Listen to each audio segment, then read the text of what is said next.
Chapter 1. Oscar Warren closed his eyes as the airplane pulled away from the runway and took to the sky. He thought back to the events of the last year. Exactly 1 year ago today, Pat Witherspoon had died while in custody at Fort Apache.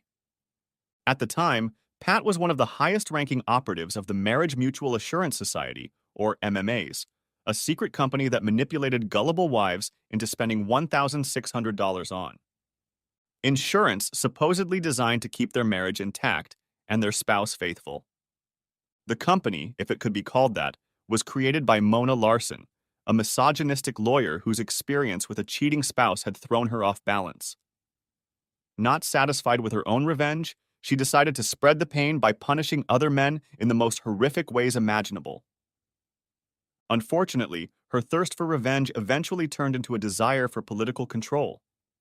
Not content with punishing unfaithful spouses, she now sought to remake society according to her worldview. To Mona, men were second-class beings to women and existed only to serve the female. To accomplish this, Mona needed powerful allies, and she set her sights high.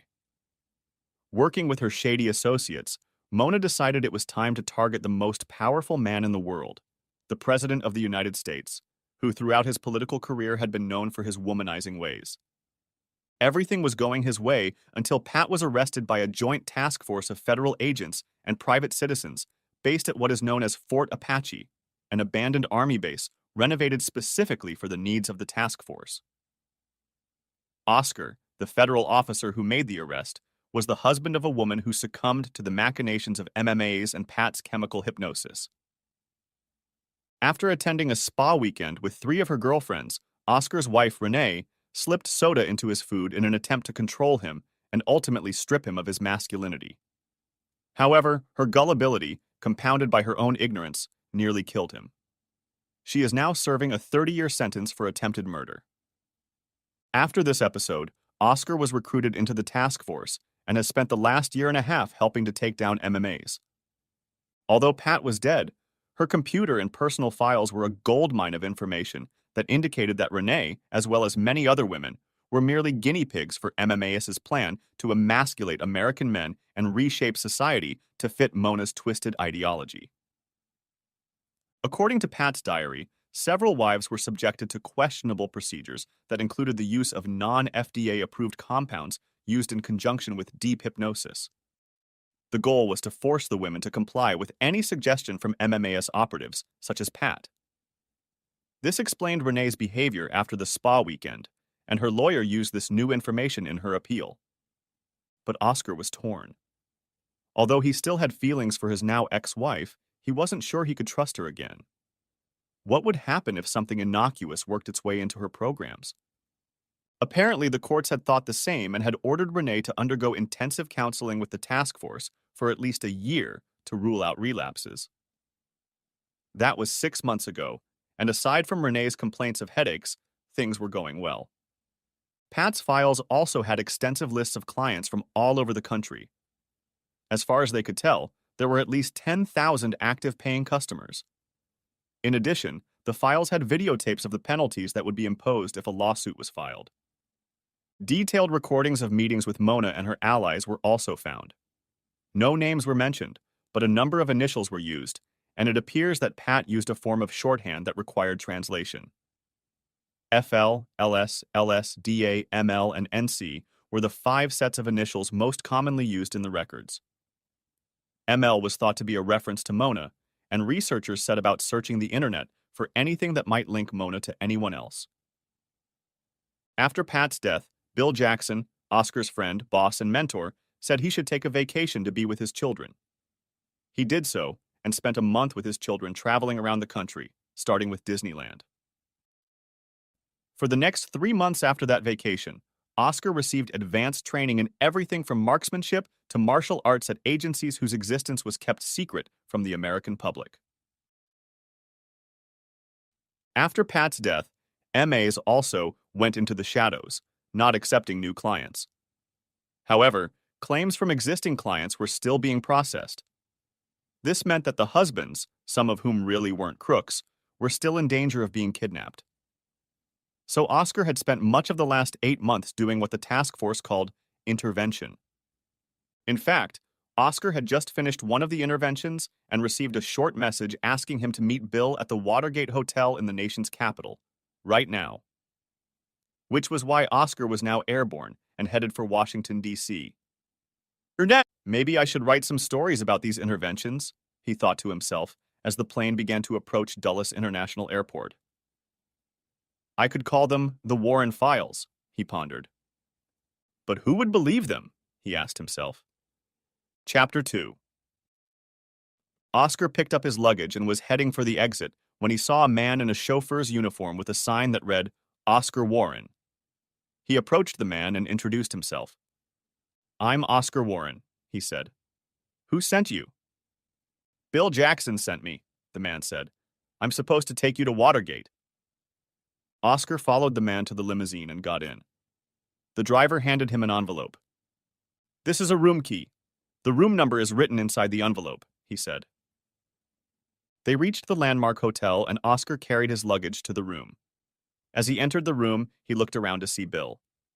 Sure enough, his friend was standing at the window talking on his cell phone. He waved his hand at Oscar, saying, Yes, sir. We'll be there in about an hour. Good. Goodbye, he said to the person he was talking to.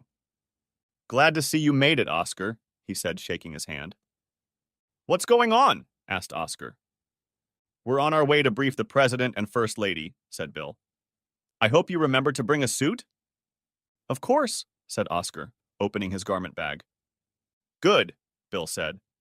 Get changed, because we're leaving here in 20 minutes. I'll give you directions on the way. Oscar quickly cleaned himself up and put on the only suit he had. He never thought he would be facing the president and had mixed feelings. On the one hand, he didn't like some of his policies, and he certainly didn't approve of his womanizing. On the other hand, he appreciated what the president was trying to accomplish and thought he was often mistreated by the media. Anyway, Oscar thought, he is the president. And how often does the common man get to sit down with the most powerful man on earth?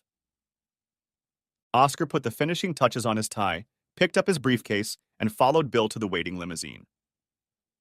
On the way to the White House, Bill brought Oscar up to speed. As you know, our technicians have been scouring the internet trying to find any connection between Mona and the other people listed in Pat's notes, he began. However, they've run into a few difficulties. It seems that all the photos that show her face have either been photoshopped, deleted from the internet, or tagged by social media. Several techies have been banned from various sites just for clicking on them. We're not sure, but we think NC is a reference to Nina Carlisle's, a very senior bureaucrat in the Treasury Department, specifically in the Treasury Department, which oversees the Secret Service. There's another NC, one Nancy Caputo, a prominent and very wealthy lobbyist working for a women's rights group. Like I said, it could be a reference to one of them, or maybe both. We're just not sure, and there's not enough context in the memos, so we're following up on both to be sure. We think the prosecutor may be Debbie Abernathy, the senator from New York who led the fight to get the congressman kicked out of office. You know, the one who was caught texting with his interns. He disappeared, and we don't know exactly where he ended up, but we believe he worked for Mona after he was removed from office. The others are inconclusive. We can't link anyone with those initials to Mona, and that's not all. We have received information that MMAS may be operational again, and it looks like the president is definitely a target. I know you're not thrilled with him, Oscar, but if he is compromised or hurt by MMAS the way others have been hurt, it could trigger armed riots. As for our briefing, I will be doing most of the talking. Let's not name any names for either the president or the first lady. I know she wants to hear about what MMAS has done to other victims, so I will let you deal with that since you have seen it firsthand.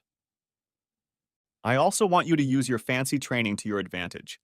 Be very observant. I want to know if you see anything that might give us clues. Any questions? He asked. None so far, Oscar replied. Good. Just follow my directions, Bill said as the limo turned toward the White House. Chapter 3. Bill and Oscar were escorted into the Oval Office after the usual Secret Service search. Oscar was watching everyone around him closely, looking for anything that might indicate trouble. So far, he had seen nothing but a group of professionals doing their jobs. As the door to the Oval Office closed behind them, Bill and Oscar shook hands with President Lincoln Skaggs, the most powerful man in the world. Oscar thought he looked a little shorter in stature than he did on the TV screen. His dark hair with gray at the temples looked as tousled as it always did. His handshake was quite strong, giving the impression of a man who worked out a lot. He led them over to the couch in the center of the office and sat down across from them. A door at the side of the office opened, and a petite, blonde-haired woman walked in. Oscar immediately recognized her as the First Lady. The president stood up to greet her, kissing her on one cheek. "Gentlemen, may I introduce the First Lady?" he asked. "Liz, this is Bill Jackson and Officer Oscar Warren. They are here to brief us on MMAs," he said. She shook hands with the two men and smiled. "Nice to meet you," she said in her trademark British accent. Oscar looked back at the woman he was now dating, a woman who, according to all the accounts he had seen, had become romantically involved with Lincoln after the death of his first wife. He was serving as a U.S. senator at the time, and she was a K Street lobbyist working for a defense contractor. Other stories claimed that he cheated on his first wife with her, but this was never proven. She was younger than the president, with an infectious smile on her pixie-like face. The briefing began with Bill laying out some basic information: who and what MMAS is, what they have done, and what the task force is doing to counter this organization. Bill revealed that in his opinion, and the opinion of many others, this group was targeting the first family, particularly the president himself. It appears that MMAS has gone beyond simple revenge and is now pushing a radical political agenda.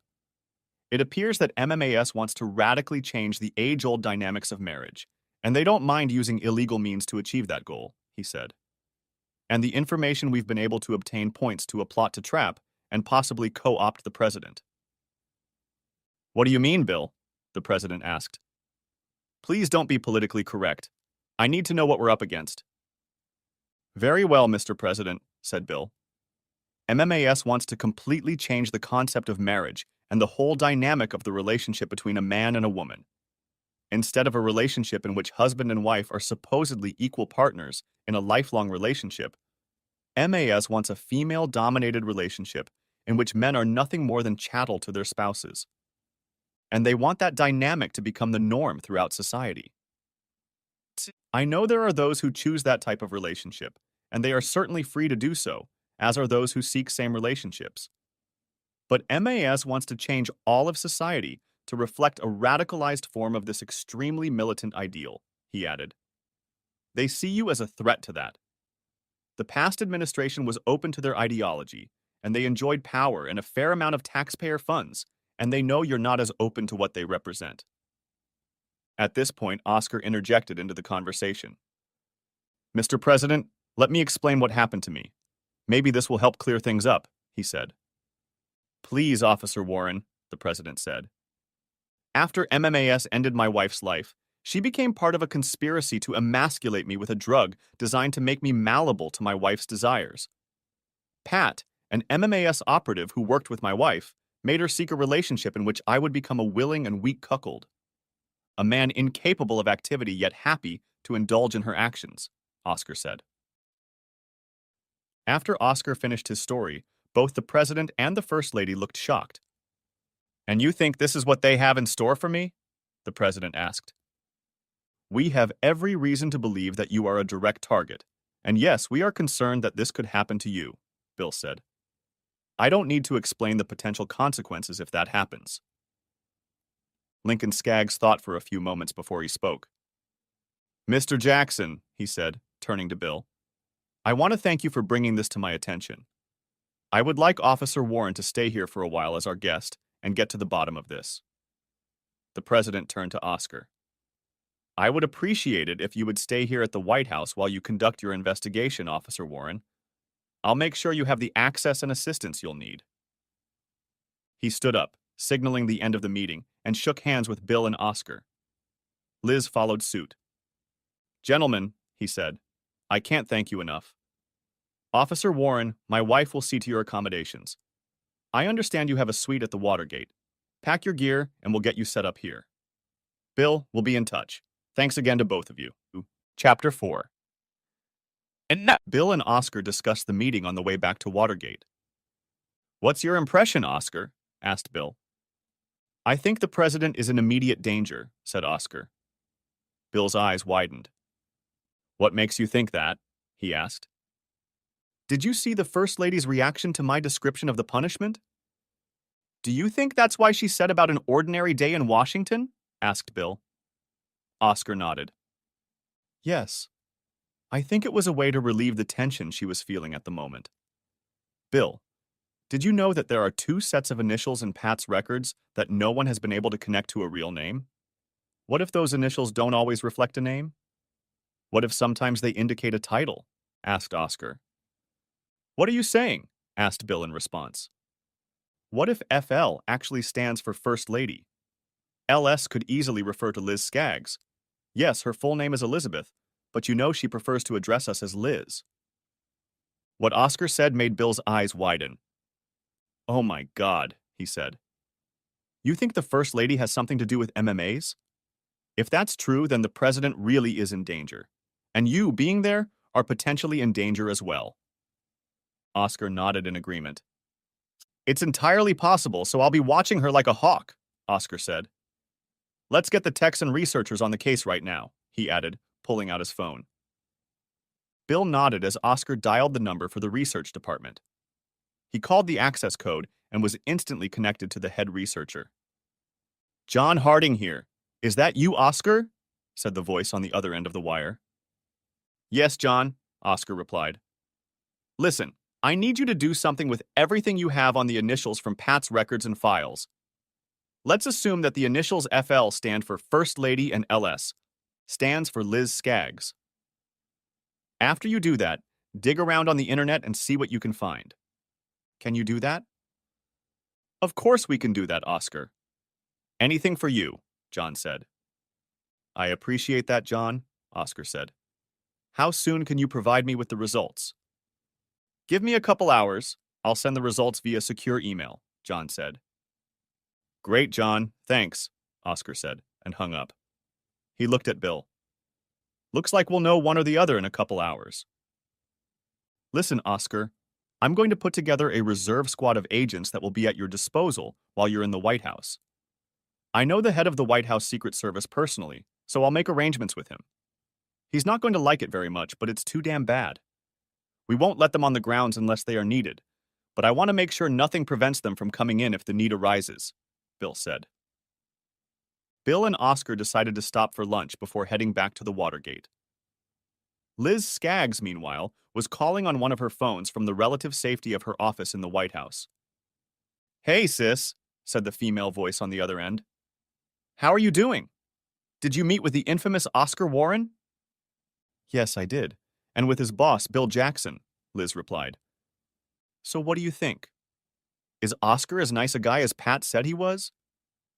I think so, yes. Pretty old-fashioned, if you want my opinion.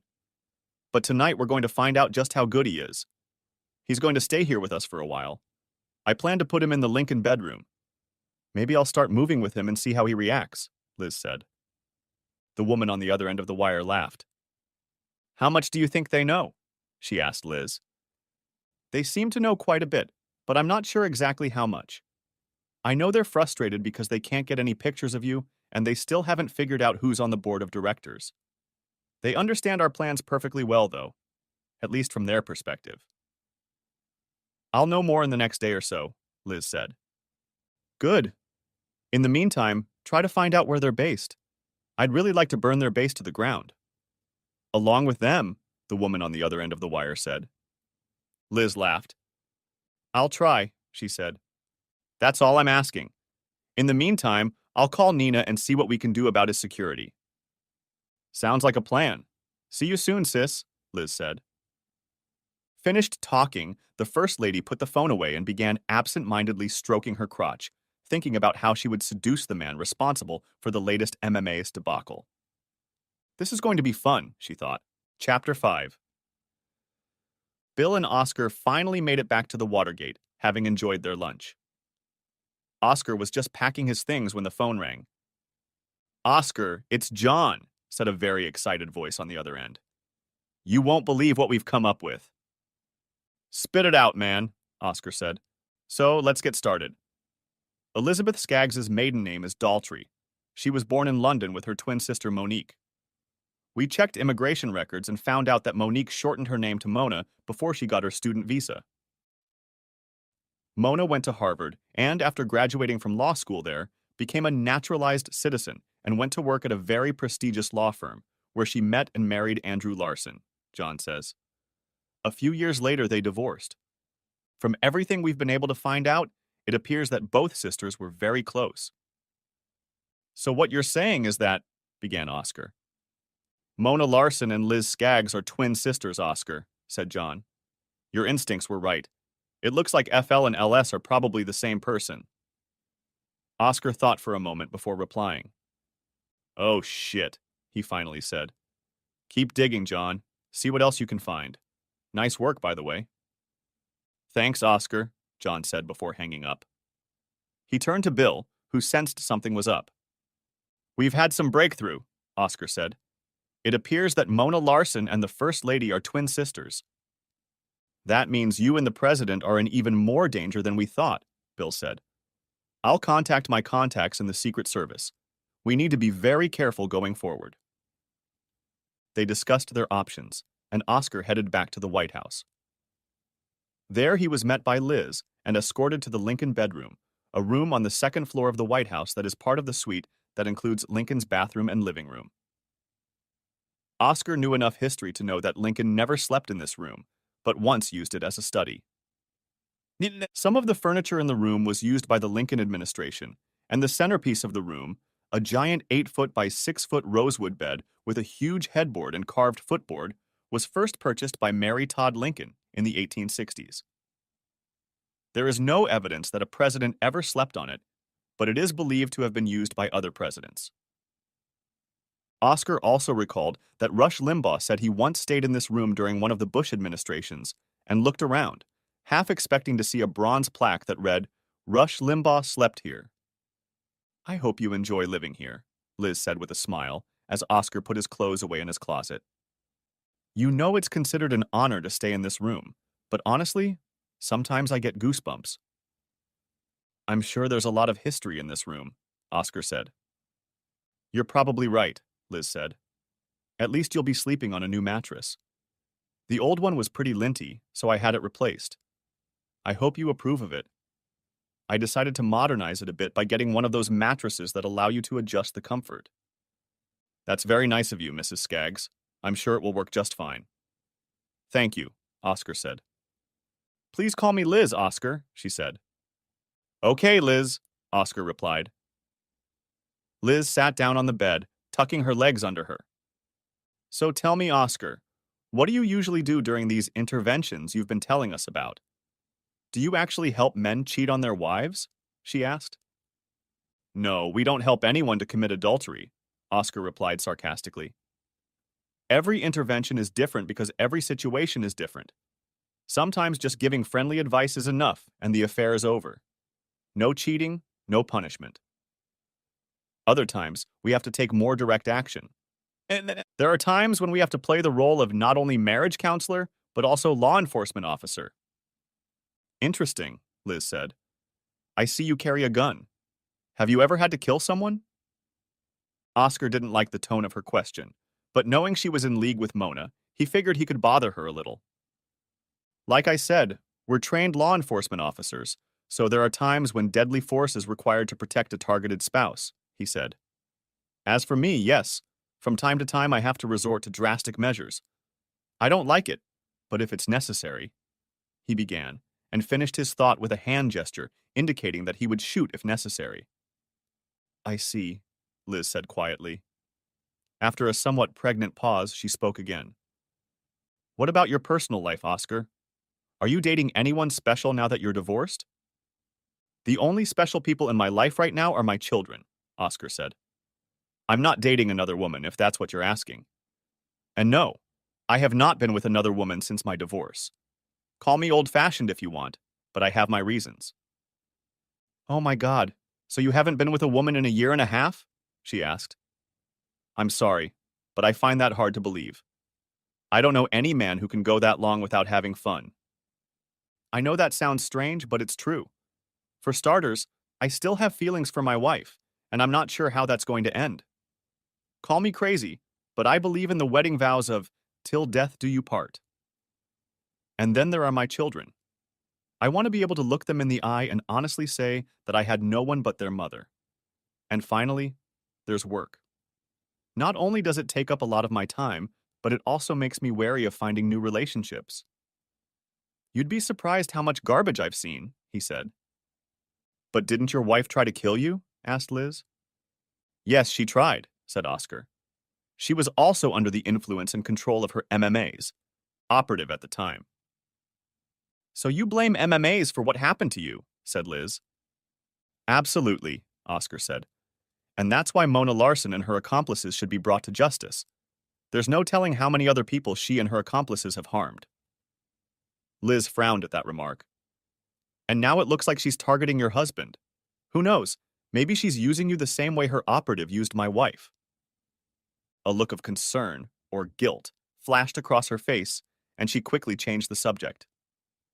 Where are your children now? She asked. At home. They're in good hands, by the way, and I talk to them every day, Oscar said. And where is home, if I may ask? Liz asked. Oscar immediately realized that she was trying to get him to reveal the location of Fort Apache, his base of operations. Someplace safe, he said, noticing the disappointment on her face. He decided to change the subject. What about you, Liz? What brings you here besides being married to the most powerful man on earth? What's your story? Asked Oscar. Liz hadn't expected such a question. Oh, nothing much. Grew up in London, as you probably know. Came to the States to study and decided to stay. I met Lincoln when he was in the Senate and we married after his wife died, she said. What about family? Any brothers or sisters? Asked Oscar. Liz shook her head. No family, she said. Mom and Dad died in an accident, and I was left an only child. I think I read somewhere that you have a twin sister, said Oscar. Liz shook her head. Fake news, she said. I guess one of those right-wing conspiracy websites keeps attacking my husband as a globalist. Oscar thought. He finished putting his things away and joined Liz in the main part of the bedroom. So, are you going to be my chaperone while I'm here? He asked. Liz laughed and nodded her head. As a matter of fact, yes, she said. And I'll be expecting you at dinner tonight at 7 p.m. Sharp. I look forward to it, Oscar said. Now, if you don't mind, I have some work to do. Very well, Oscar, she said. I have things to do too, but I expect to see you at dinner. And feel free to dress up if you'd like. Smiling, she left the room, leaving Oscar wondering why she had lied to him. How deeply she was involved in all of this, he asked himself. Chapter 6. So, what did you find out? Asked Mona to her sister. I think he knows a lot more than he's saying, replied a flustered Liz. He's been asking about my sister, so I'm sure he knows we're related. That means he's going to be very careful around you in the future, Mona said. We're going to have to act fast. He's having dinner with me tonight. Do you think I should spike his food? Asked Liz. No, he'll be on guard. Just relax, let me handle it. Don't give him any unnecessary reason to suspect you. Remember, the target isn't him. It's your husband. I want you to distract him as much as possible. Can you do that for me, sis? Asked Mona. Of course, replied Liz. Okay, thanks, sis. Love you, said Mona. Love you too, said Liz and hung up. Oscar, meanwhile, had managed to have a brief meeting with Kyle Bumstead, the senior Secret Service agent at the White House. Kyle had just finished talking to Nina Carlisle's and was not at all pleased. So, Warren, tell me, did you have anything to do with these new agents showing up on my doorstep? He asked when they met. I have no idea what you're talking about, Oscar replied to the red-faced man whose shaved head reminded him of a .45 caliber bullet. I just got off the phone with Treasury. They gave me a bunch of pledges and told me to put them on the president's staff. Heck, that's my job, not theirs, he said. Let me tell you something, Warren. This is my house, and I take my job very seriously. I'm sorry, Bumstead, but I thought this was the people's house, Oscar said. Kyle turned even redder than before and sunk his gaze into Oscar's face. It is the people's house, as you say, but my job is to make it the safest in the whole goddamn world, and that's exactly what I'm going to do. I'm not going to have a bunch of unknown, untested newbies hanging around here looking for the nearest restroom when the shit hits the fan. Got it? He asked, spitting saliva in Oscar's face. Yeah, got it, Oscar said, wiping his face with his handkerchief. And for that matter, I'm here to work with you. Really? Kyle said. How? Oscar briefly told Kyle about the situation with MMA's, Liz, and her twin sister Mona.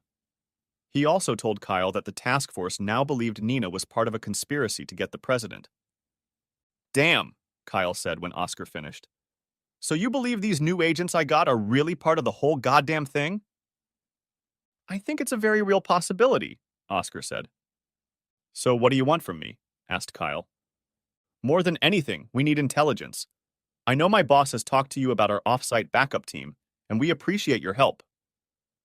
But we need to somehow intercept communications to and from the First Lady. Can you help us with that? Asked Oscar. Kyle looked a little nervous before saying anything else. He looked around for a few seconds, then turned to Oscar. I've been talking to your Bill Jackson. Quite an impressive man, Kyle said. And yes, I think we can help you with the other one.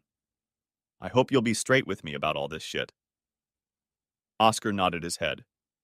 Absolutely. I wouldn't have it any other way, he said. Okay, Warren, I'll read it to you on the way to the communications office. But remember, everything I tell you is strictly classified. I've already checked, so I know you're authorized to hear it. Understood? He asked. Of course, Oscar replied. Lead the way. Chapter 7. On the way to the communications department, Kyle told Oscar about the department's capabilities, which included highly classified information about equipment designed to intercept, track, and record cell phone conversations. Most of the technical details were beyond Oscar's comprehension, but he understood the basic principles and how it worked. So, can it be set up to scan and intercept calls made from, say, burner phones? Asked Oscar. Absolutely, said Kyle. In fact, we tap phones like that all the time. With all the civilian traffic in the White House, tours and things like that, we've set the system to trigger on certain keywords. The recording won't start until those keywords are detected, but the metadata of each call is recorded. Of course, all official phone calls are conducted using secure and encrypted devices. Do you think they'll use regular cell phones for that? I think so, Oscar said. Something tells me they know that standard encrypted forms of communication here will be monitored and recorded, so they're circumventing that by keeping things simple and relatively low-tech. Whatever you say, he said.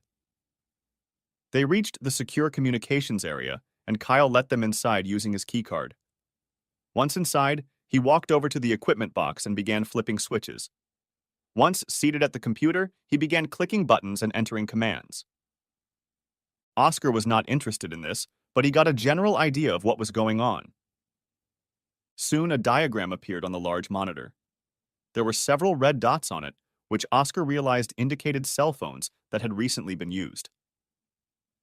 Kyle manipulated the diagram, and they noticed that one dot was on the top floor, the First Lady's office. Kyle clicked on the dot, and a wealth of information popped up on the screen. Is this phone currently in use? Asked Oscar. It appears not, replied Kyle. It looks like a call was made from it a few minutes ago. And from the data, it looks like several other calls were made from this phone over the past few days. And all the calls were to the same number. Could it really be that simple? Oscar wondered. Can we use this data to determine the location of the other phone? He asked. It'll take a little time, maybe an hour or two, but we'll be able to locate it, at least to the nearest tower, Kyle said. Can you set it to record any further conversations? Asked Oscar. Kyle nodded his head. Already did, he said. I've also enabled tracking on both phones and prioritized them. Give me your phone and I'll install an app so you can monitor them remotely. Oscar unlocked his phone and handed it to Kyle. Kyle did his magic and handed the phone back to Oscar. Now you can monitor both phones yourself. Both numbers have been programmed so you'll know where they are too within a few yards, Kyle said. Great, Kyle, thanks, Oscar said. I'll alert my men. That's a big help. I'm just doing my job, Warren. I'm here to keep the president safe. I don't care about cheating spouses, but I get upset when my president or his family is in danger. And I do get upset when I find out there's a plot being hatched in this house, he said. And you're welcome, by the way, he added with a thin smile. Tell me something, Kyle, Oscar said. Are the rumors about President Skaggs true? Kyle grinned. You're obviously not from around these parts, he said. Hell, everyone here knows Lincoln Skaggs is one of the biggest pussies on the hill, if not the biggest. If she's got a skirt on, he's after her. Personally, I don't get it. Have you seen the First Lady? If I were married to her, I'd never even think of another woman. But it's not my job to raise him. I'm his protector, not his confessor. Maybe you can talk some sense into him. Yes, I understand, Oscar said. The First Lady is a very attractive woman. Attractive, yes, Kyle said. Chaste? Not so much. She's been known to have oddities from time to time. Maybe they have one of those open marriages, you know? Just be careful when you have dinner with her tonight, and keep your cool. You know about her dinner invitation? Asked Oscar. Kyle smiled.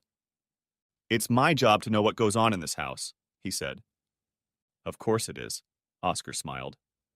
So, what's the president's schedule for the next couple days? The usual meetings and such, but tomorrow night he has a fundraiser with the party leaders, Kyle said. That's probably when they'll make their move, Oscar said. Hopefully we can get Mona by then. Kyle nodded in agreement. I think you're right, he said. I'll send my best agents to her. Thanks, Kyle. We'll keep each other informed.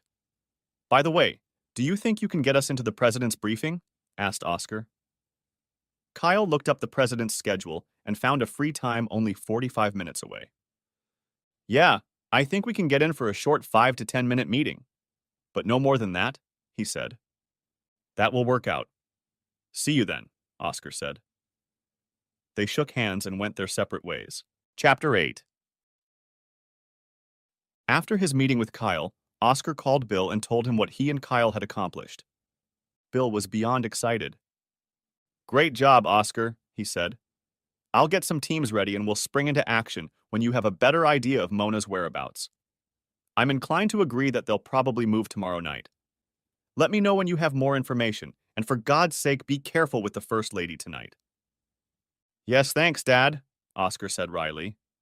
Bill laughed. I'll talk to you later. Oscar put the phone away and glanced at the time. He was a couple hours away from dinner with Liz and just under half an hour away from meeting with the president.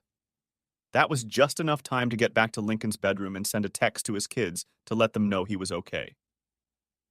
He met Kyle outside the Oval Office, and they entered the office together. President Skaggs finished talking as they entered and walked up to meet them. Kyle, Officer Warren, he said, smiling. What can I do for you gentlemen tonight? Mr. President, Kyle said, Officer Warren and I would like to update you on the progress of his investigation into MMAs, and I thought you should hear it from both of us.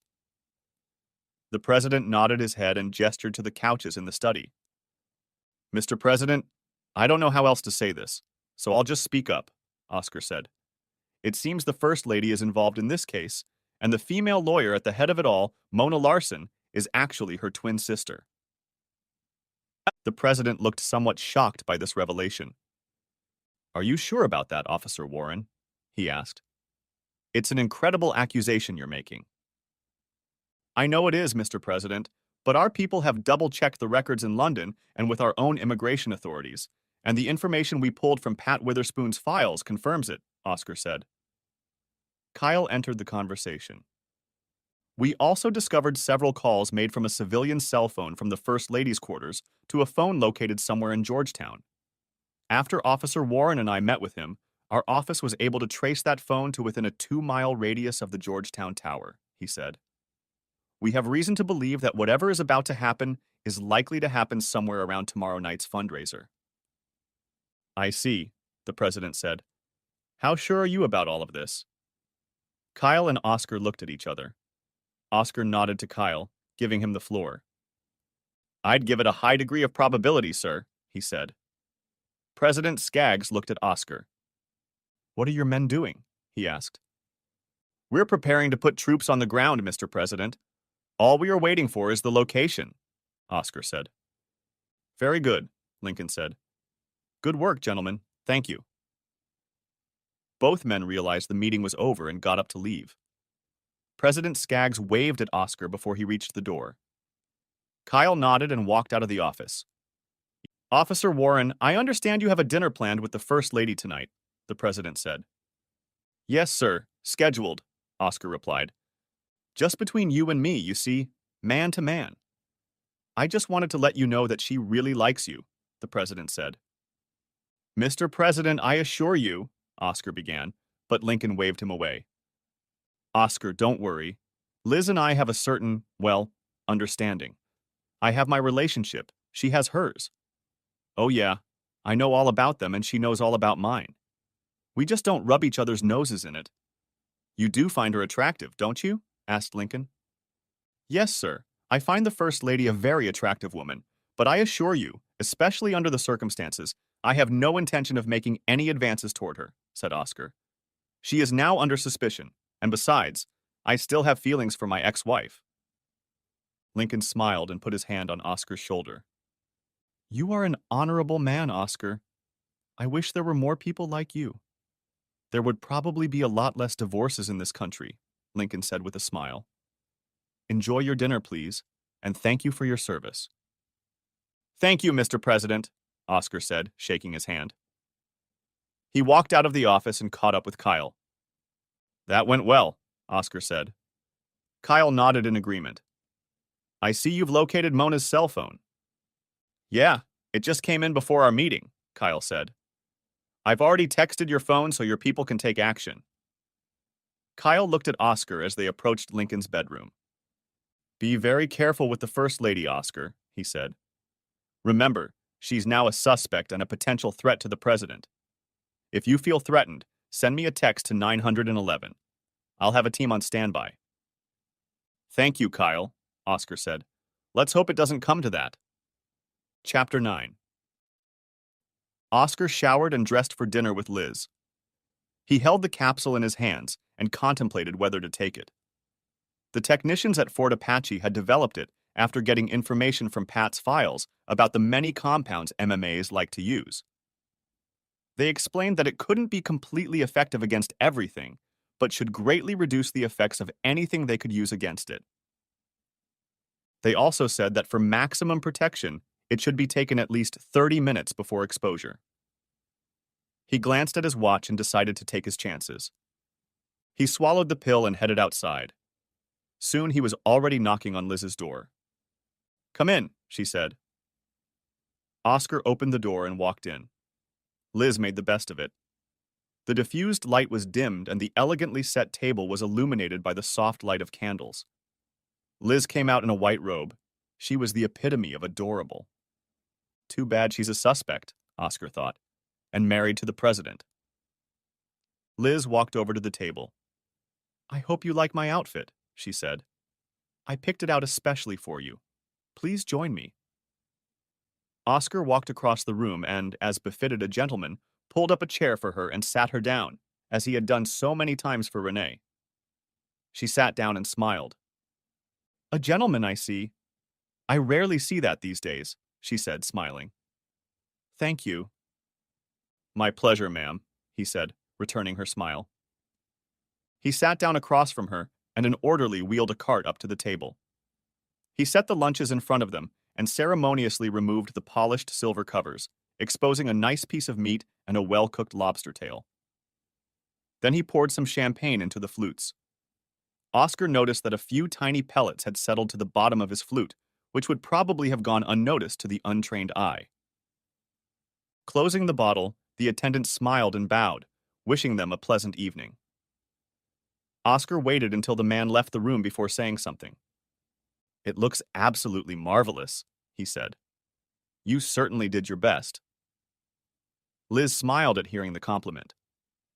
I'm glad you approve, she said, taking a sip of champagne. Tell me something, Liz, if you don't mind, said Oscar. Sure, anything, Oscar, she said, taking a bite of a piece of lobster. What would your husband say if he saw us now? He asked.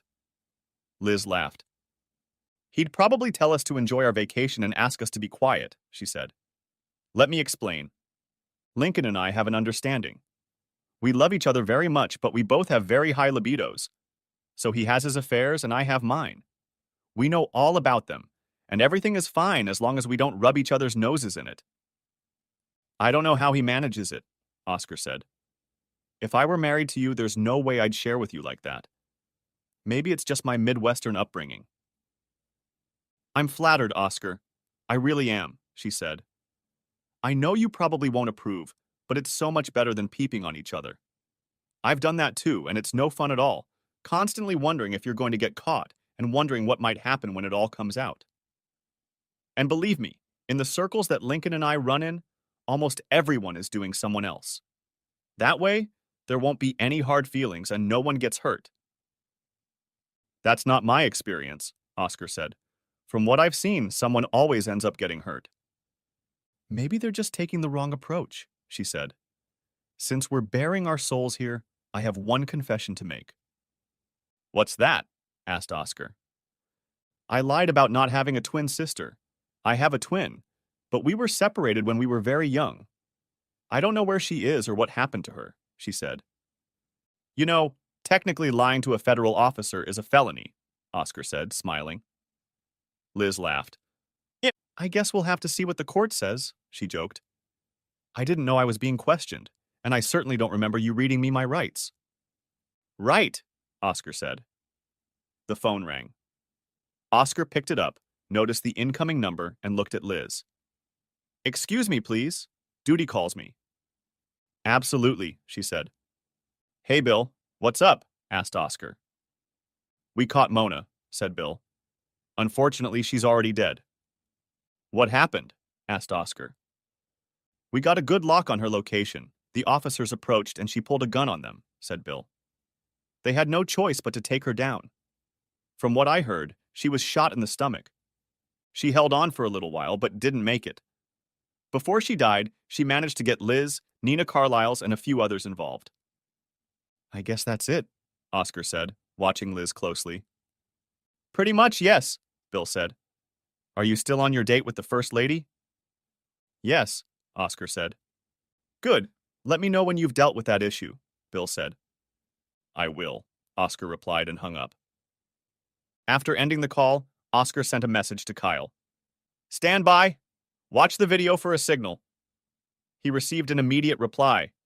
Copy that. Oscar turned on the phone's camera, set it up so the video would be broadcast to Kyle, put the phone in his pocket, and turned to Liz.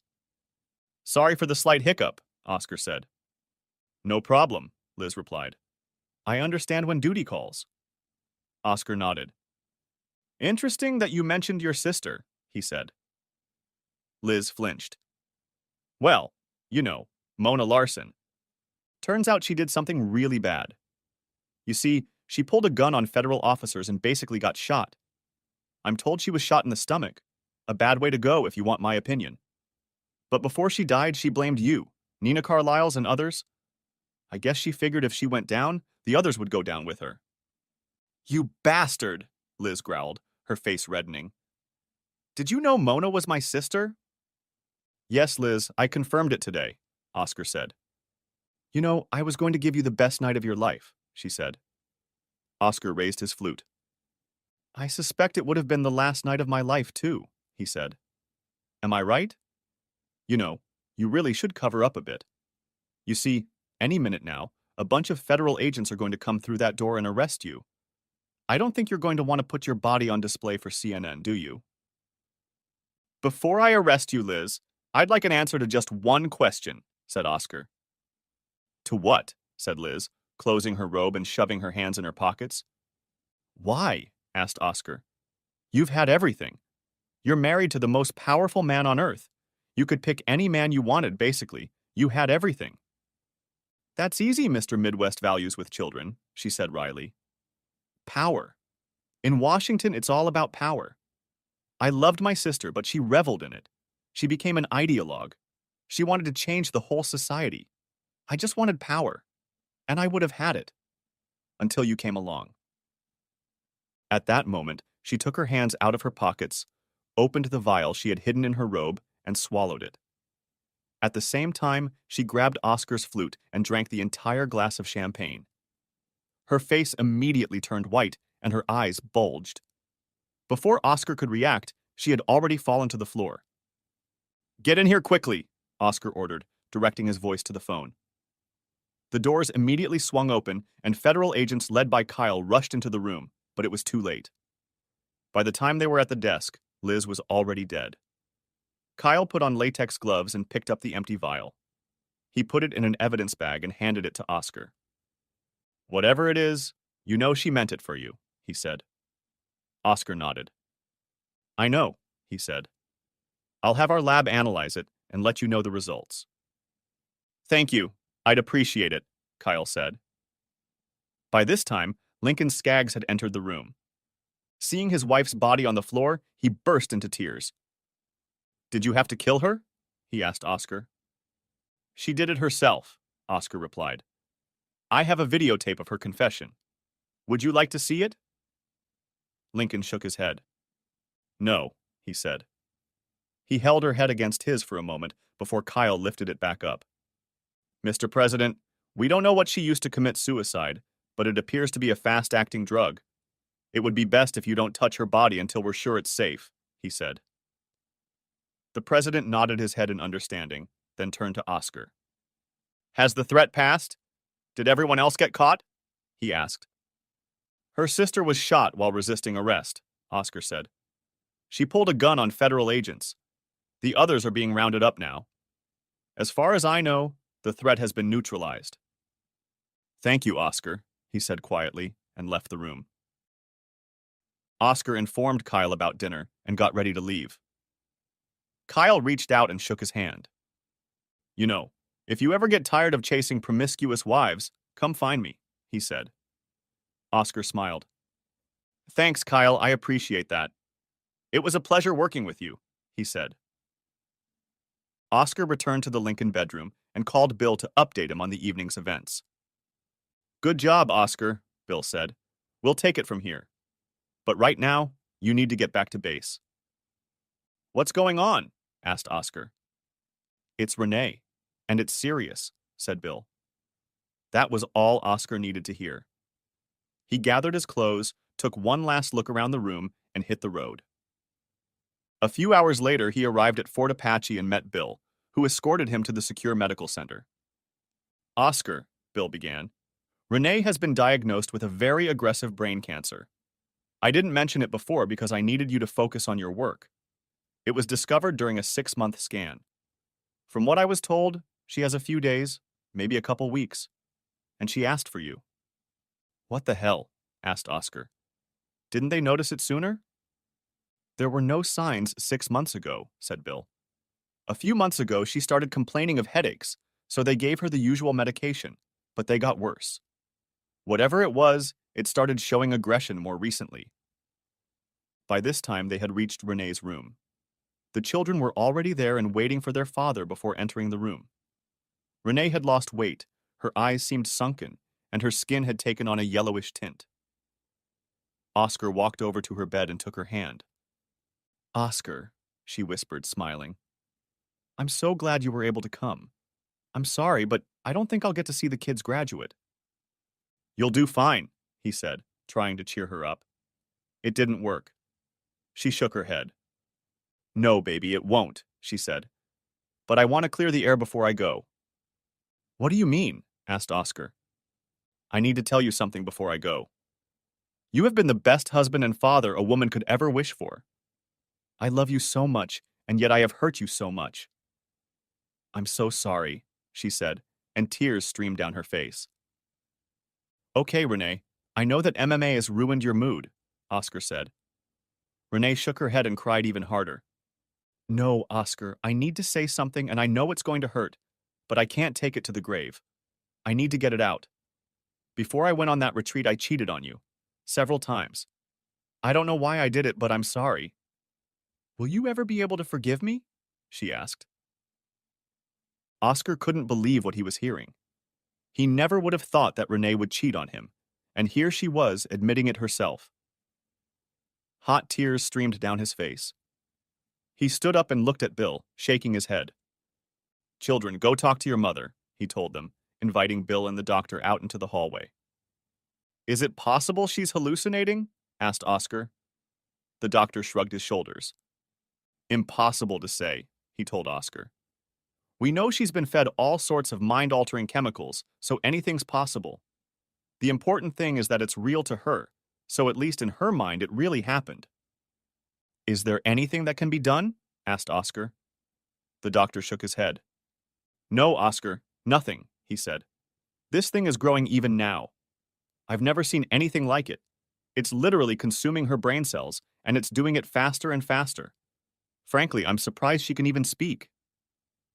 How long does she have left? Asked Bill. Yesterday, I would have said a few days or weeks. Right now, I think we're talking a few hours, if not more. Her body is already shutting down, and soon her entire brain will be consumed. I don't think she'll survive the night, he said. Frankly, she may not live to have this conversation. Bill looked at Oscar. Well, my friend, you have a big decision to make. Do you love her enough to forgive her? He asked. Oscar knew he loved her enough to possibly take another chance on her, but that was before this revelation. But what could he do? Divorce her? He'd already done that.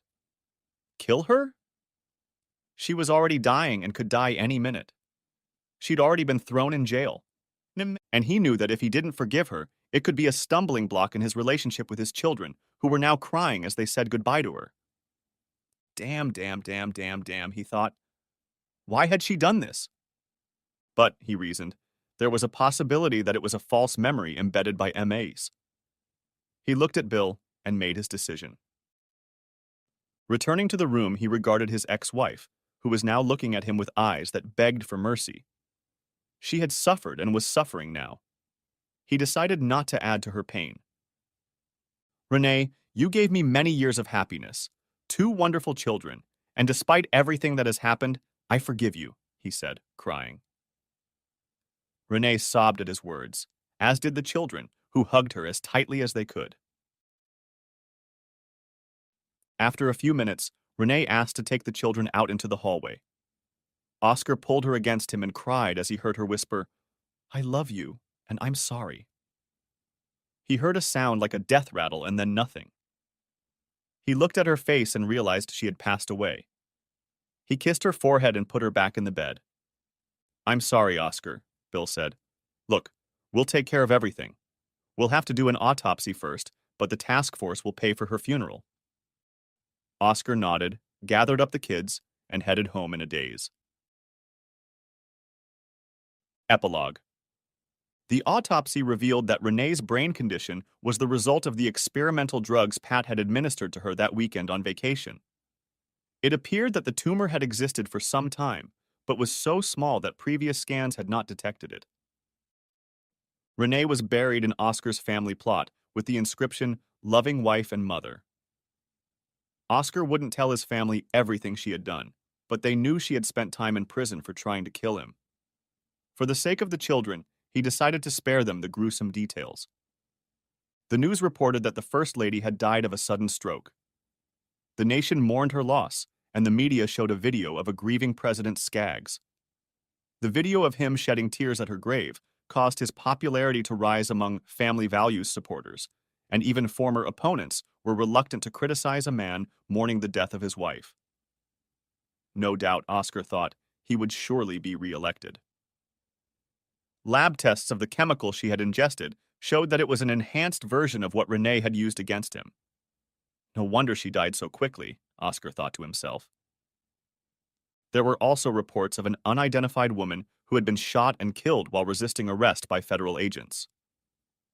Oscar knew it was Mona Larson, but her name had never been mentioned, nor had her connection to the late First Lady and the plot against President Skaggs. Bill was thrilled with the result, but informed Oscar that the cleanup operation could drag on for several years. Not only that, he said that some copycats had already begun to act. Oscar's friend also had another surprise for him. Oscar, you really need to find a good woman. Maybe you should look at that new girl who works in the legal department, Rita, said Bill. Why? Asked Oscar. And Because she's heard a lot about you and she really likes you, said Bill. And how do you know that? Asked Oscar. Well, said Bill, she's my daughter, and it just so happens that she's about your age, and I happen to know that she's single and really wants to meet you. You dog, Oscar said, laughing. Are you really trying to set me up with your daughter? Bill laughed and held out a piece of paper to Oscar. Give her a call, he said. She's looking forward to your call. Now don't make a liar out of me. Okay, Oscar said in annoyance. I'll call. Good, Bill said. Just one thing, okay? What? Asked Oscar. I'd really like to have grandchildren someday, said Bill with a smile. Oscar laughed. He called and met Rita, who turned out to be a wonderful, caring woman who adored children. After meeting for a while, they fell in love, and the kids fell in love with her too. Eventually, they were married, with Oscar's children acting as best man and maid of honor. At least, Oscar reasoned, he wouldn't have to hide his work from her.